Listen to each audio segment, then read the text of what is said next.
Hola, mi nombre es Diego Herreros, soy radiólogo musculoesquelético y me pidieron que les hiciera esta clase sobre radiografías. Entonces vamos a ver primero cómo se obtiene una radiografía, después vamos a pasar al análisis de la radiografía y finalmente les voy a entregar referencias sobre proyecciones en radiografía musculoesquelética. ¿Cómo se obtiene una radiografía? El proceso parte con la generación de los rayos X en el tubo de rayos X, después tenemos el paso de los rayos X a través del cuerpo y finalmente el revelado de la imagen.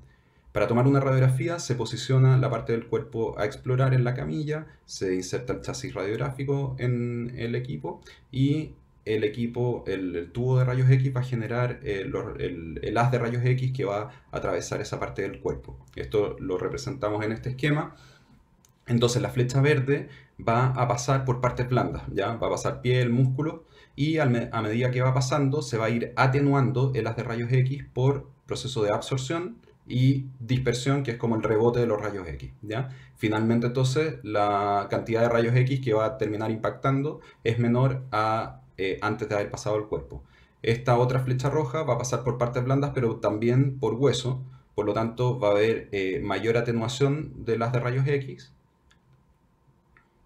y esta flecha azul va a pasar por fuera del cuerpo, solamente aire, por lo tanto van a pasar casi todos los rayos X y así la sumatoria de todo esto es como se va generando la radiografía. Para describir en radiografía van a usar los términos opacidad o densidad, que son equivalentes, ¿ya? Por lo tanto, lo radio opaco o radio denso es lo más blanco, lo radiolúcido es lo más negro. Hay 5 opacidades radiológicas básicas. El aire, negro.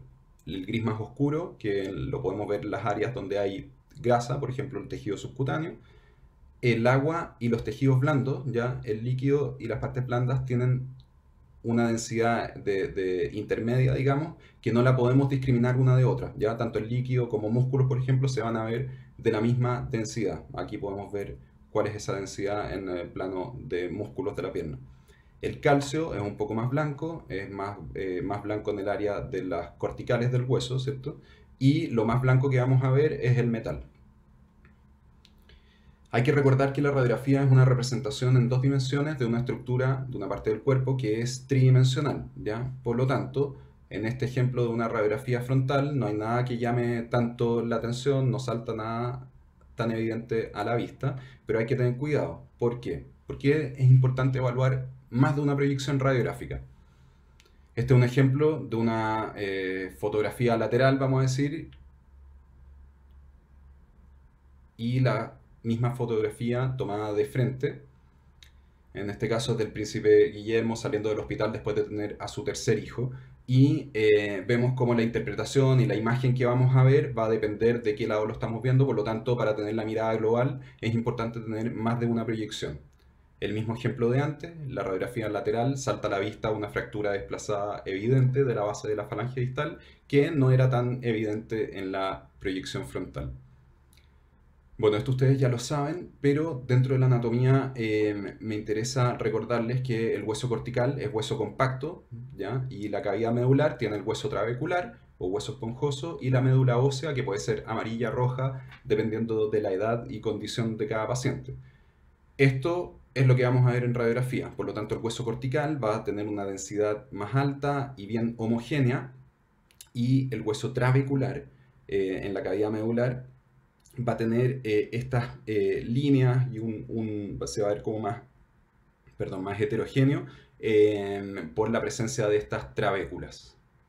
Hay que recordar también que dentro del espacio articular, cuando vemos articulaciones, no hay solo líquido, ¿cierto? Tenemos estructuras que no vamos a ver en la radiografía y que sí podemos ver, por ejemplo, en la resonancia de la misma rodilla, en que vemos el cartílago articular, que es radiolúcido, no se ve acá en la radiografía, los meniscos, los ligamentos cruzados en la fosa intercondilia, etc. Hay un montón de estructuras que no vamos a poder ver en la radiografía y que ocupan ese espacio articular. Ahora, ¿cómo analizamos una radiografía? Primero vamos a hacer un análisis técnico y después un análisis de la imagen propiamente tal. Dentro del análisis técnico me interesa que vean el grado de penetración de rayos X, ¿ya? Una adecuada penetración, ¿ya? Nos va a permitir discriminar las densidades de las distintas estructuras. Vamos a poder ver bien hueso cortical, hueso trabecular, partes blandas como músculos, el tejido subcutáneo más oscuro, el aire se va a ver negro. En cambio, cuando hay una sobreexposición por muchos rayos X, se va a ver más oscura en general, y no vamos hay estructuras que van a aparecer negras que no se van a poder discriminar. Y al revés, cuando la exposición es baja, todo se va a tender a ver muy blanco y tampoco vamos a poder discriminar bien una estructura de la otra, ¿ya? En cuanto a la rotación, en este caso habían pedido una radiografía lateral de rodilla y vemos que los cóndilos femorales, el margen posterior de los cóndilos femorales no está alineado. Ya una radiografía lateral correcta sería esta, en que están perfectamente alineados los cóndilos. ¿Y por qué es importante esto? Porque dentro de cada proyección radiográfica de una proyección normal, sabemos lo que tenemos que ir a buscar y cómo se ven las cosas, y lo que esté distinto va a ser patológico, pero si están rotadas las radiografías no vamos a saber interpretar o no vamos a poder medir algunos ángulos o algunas, dependiendo de cada radiografía o cada sospecha diagnóstica. En cuanto al análisis de la imagen, hay un concepto que es muy importante, que es el patrón trabecular, ¿ya? ¿Qué es esto? El patrón trabecular, cuando vemos el hueso, acá por ejemplo tenemos hueso cortical, muy compacto, denso, homogéneo, más blanco, y el hueso trabecular, que está compuesto por estas líneas, por estas trabéculas, paredes óseas, ¿ya? Por lo tanto, es importante analizar eso y ver que el patrón trabecular esté presente, y si hay áreas donde está interrumpido, donde no hay trabéculas, hay que fijarse más en esa zona, ¿ya? ¿Cómo vamos a ver las lesiones traumáticas? La idea es darles tips para encontrar fracturas que sean un poco más sutiles, ¿ya? Porque estas fracturas las ve cualquiera. Entonces, ¿cómo vamos a ver las fracturas más sutiles? Pueden aparecer como líneas radiolúcidas a través del hueso trabecular. También puede ser lo mismo, pero una línea que se vea más esclerótica, ¿ya? Y una forma práctica para encontrar las fracturas cuando no son tan evidentes es seguir las corticales, ¿ya? Ustedes van a ir siguiendo las corticales y de repente se pueden topar con una imagen como esta, que es una interrupción cortical, y si eso se acompaña también, ahí empiezan a mirar en el hueso trabecular y van a ver la línea de la fractura a través del hueso trabecular, ¿ya? Entonces es más fácil encontrar las fracturas cuando interrumpen la cortical, y es algo que siempre hay que ir buscando en radiografías solicitadas por trauma: seguir las corticales del hueso, buscar los resaltes, ¿ya? En las fracturas que no están desplazadas, así es como las van a poder encontrar.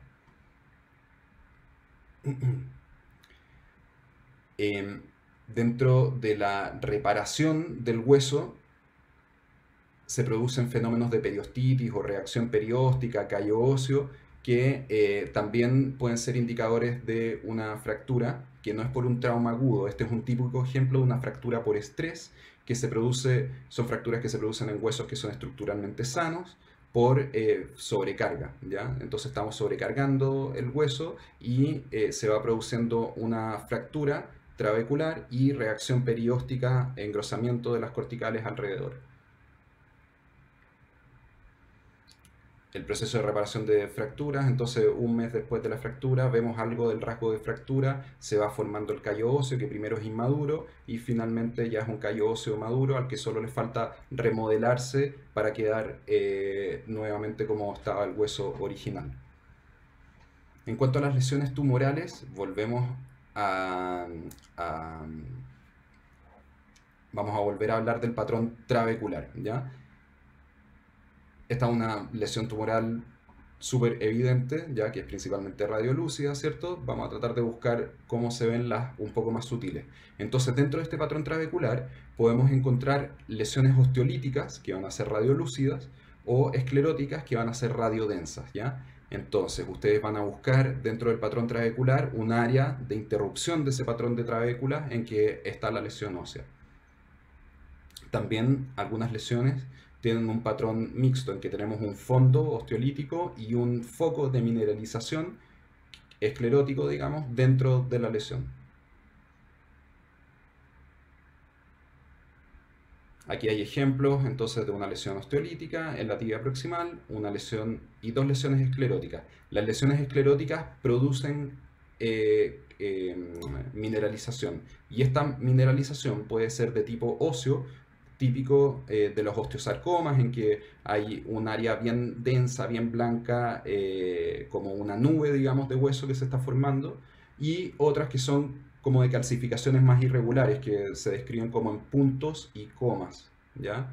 O en O's y C's, letras O, letras C. Esto es una matriz de mineralización condroide, típico, por ejemplo, de los encondromas, condrosarcomas.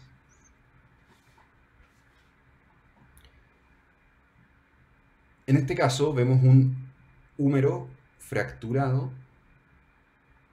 y en que el patrón trabecular también está alterado. Se ve radiolúcida esta zona. Este era un paciente de alrededor de 50 años, sin antecedentes, que tenía dolor en el brazo, digamos, en el hombro, después de una caída, pero de baja energía.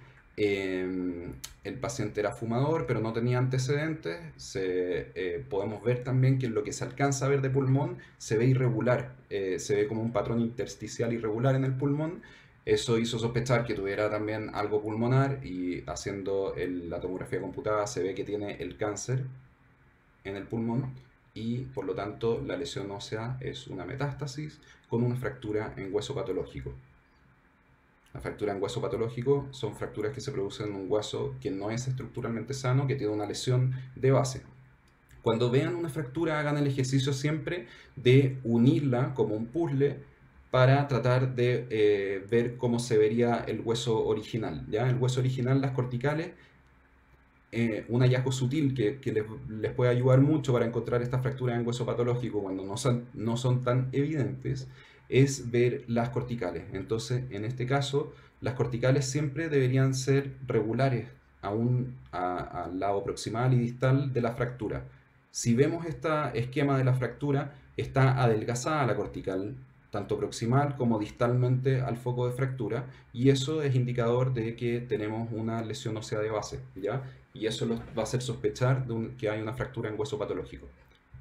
En cuanto al análisis de las articulaciones de las articulaciones, vamos a ver la congruencia articular, ¿ya? Entonces, en este tobillo, en que hay una fractura del maléolo lateral, hay que seguir la articulación, ver si es que las superficies están congruentes. Acá hay otra fractura del peroné, pero con compromiso de la sindesmosis, en que se pierde la congruencia articular. En cuanto a la regularidad de los contornos, este es un tobillo normal en que van a seguirlo y ver todos los contornos que sean regulares. En este caso, si hacen el mismo ejercicio, ven que hay irregularidad y un defecto osteocondral, una lesión osteocondral en el domo astragalino. En cuanto a la amplitud del espacio articular, va a ser distinto para cada articulación, pero tiene que ser regular. En este caso, por ejemplo, pueden ver un espacio articular que está conservado en comparación con este otro que tiene una severa reducción difusa del espacio articular, hay osteofitos, etc. Y esta disminución del espacio articular, bueno, lo típico es en artrosis, que una de las cosas importantes de las características de la artrosis, porque se va perdiendo el cartílago, o también en enfermedades reumatológicas que también van a ir comprometiendo el cartílago articular. En cuanto a las partes blandas, en este tobillo normal vemos como, si bien la radiografía no nos permite ver mucho detalle de partes blandas, hay cosas como el aumento de volumen en que hay que fijarse, ¿ya? Entonces, en este tobillo normal, al lado del maléolo lateral y del medial, vemos partes blandas normales, y acá que tenemos fracturas de los dos maléolos, vamos a ver importante aumento de volumen de partes blandas. A veces las fracturas, cuando no son tan evidentes, por ejemplo en dedos de la mano, de repente es más difícil encontrar las fracturas, pero si vemos una zona de aumento de volumen de partes blandas, podemos ir a buscar más detenidamente en esa zona para intentar encontrar la fractura. Dentro de partes blandas también hay que ver alrededor de las articulaciones si es que hay calcificaciones. Estas pequeñas calcificaciones que se producen en el cartílago articular o en fibrocartílago, digamos los meniscos, es lo que se llama condrocarcinosis, que también puede ser degenerativo o estar en contexto de enfermedades reumatológicas, ¿ya? Por lo tanto, estar atento también a eso. Para hacer un análisis sistemático, acá tenemos una radiografía normal.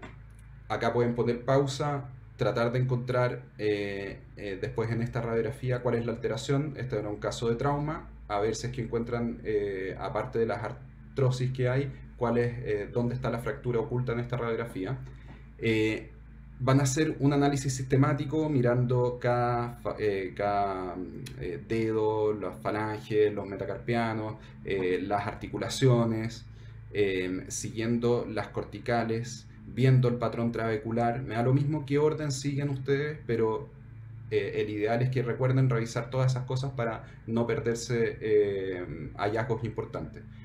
Acá tenemos esto era algo antiguo, un cuerpo extraño metálico que el paciente tenía hace muchos años, pero después de hacer el análisis ordenado, si es que siguen las corticales, vemos que en el tercer metacarpiano ahí hay una interrupción de la cortical entre el cuello y la cabeza. Esta es una fractura subcapital del tercer metacarpiano. ¿Cómo se ve el derrame articular? Para esto es importante recordar que el líquido y las partes blandas tienen la misma densidad en radiografía. Esta es una radilla normal, radiografía y resonancia magnética. ¿Ya? El tejido subcutáneo dijimos que se ve de un gris más oscuro. Y tanto acá tenemos grasa prefemoral y suprapatelar, y entre medio de las dos una densidad mayor en esta zona. Lo mismo se ve en resonancia en una rodilla normal, el cojinete adiposo suprapatelar, el prefemoral y el líquido en esta zona que es el receso articular. Ese es un receso articular con muy poco líquido, un receso articular normal. Cuando hay derrame, detrás del tendón del cuádriceps van a ver, en vez de grasa y una línea nomás de densidad de líquido, van a ver una gran cantidad de líquido, y eso es como se ve, ahí también pueden ver lo mismo en resonancia magnética, y así es como se ve el derrame articular en una rodilla. Esto es similar en el codo, en que acá tenemos húmero distal, cúbito proximal, líquido articular y estos paquetes adiposos, ¿ya? Entonces, si metemos mucho líquido en esta articulación, estos paquetes adiposos o cojinetes adiposos se van a desplazar, este hacia anterior, este hacia posterior, y el derrame articular. Entonces vamos a ver esta grasita que se desplazó hacia adelante y el líquido distendiendo esta zona. Compárenlo con la normal. Vamos a tener esta grasita que no debería verse, que se desplazó hacia posterior por la presencia de líquido en el receso posterior, y la fractura del radio proximal.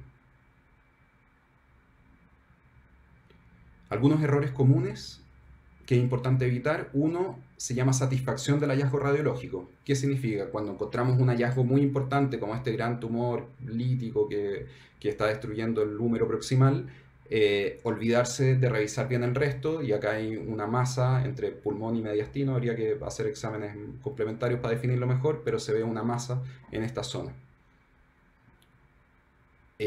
Cuando la técnica es inadecuada, no vamos a poder ver algunas cosas. Por ejemplo, esto lo pedían por sospecha de risartrosis, que es una patología de la articulación trapecio-metacarpiana, y en esta proyección quedó tan mal expuesta que se ve todo blanco y no podemos ver los contornos articulares.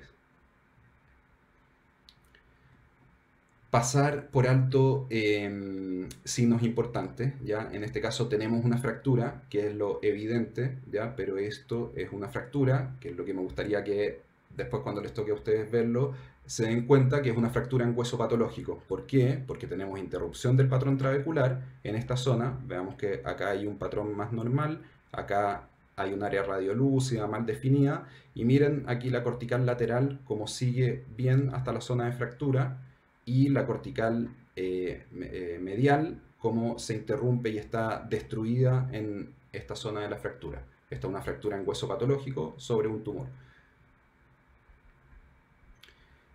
También es importante conocer algunas variantes o condiciones que hacen que se vean distintas algunos huesos. Por ejemplo, la base del quinto metatarsiano En la adolescencia, juventud, van a ver que la apófisis tiene un cartílago de crecimiento que es de orientación longitudinal, ¿ya? Por lo tanto, esto no es una fractura, eso es normal a esa edad. Las fracturas en la base del quinto metatarsiano pueden ser más proximales, más distales, pero siempre van a ser de rasgo transverso. Ese es un ejemplo de una condición distinta. En cuanto a las proyecciones radiográficas frecuentes, no las vamos a analizar porque son miles que se pueden ver, pero se pueden meter a este link en que están ordenadas.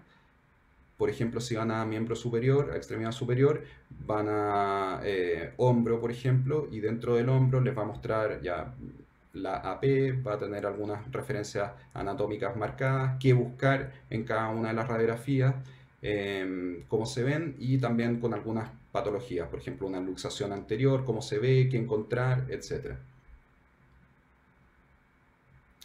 Así que muchas gracias por la atención. Me pueden escribir al mail si es que tienen alguna consulta.